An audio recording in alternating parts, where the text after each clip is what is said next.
শ্রী শ্রী সারদা মায়ের ১৭৩তম জন্মজয়ন্তী উপলক্ষে স্বামী হর্ষানন্দ মহারাজ বিরচিত শ্রীরামকৃষ্ণ সুপ্রভাতম স্তোত্রটির কিয়দংশ দক্ষিণ ভারতীয় উচ্চারণ শৈলীতে পাঠ করার চেষ্টা করছি।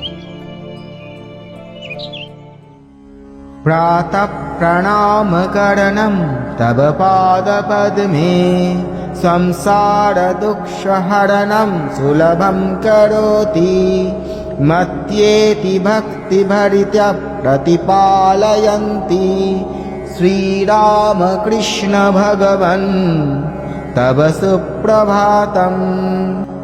गातौ स्तुते तव जना अमृतामयानः सम्प्राप्य दर्शनमिदं तव पादयोश्च धन्या नरेश भवितुं मिलितां समीपं श्रीरामकृष्ण भगवन् तव सुप्रभातम्।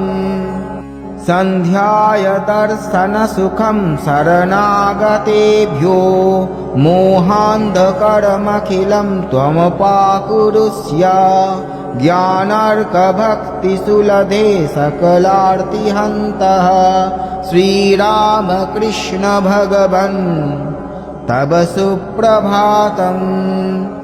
अहैतुकीति करुणा किल ते स्वभाव दुष्टा कठोरहृदयापि ते भजन्त्ये त्वामेव सर्वजगतं जननि प्रपार्ति श्रीशारदेश्वरी रमे तव सुप्रभातम्।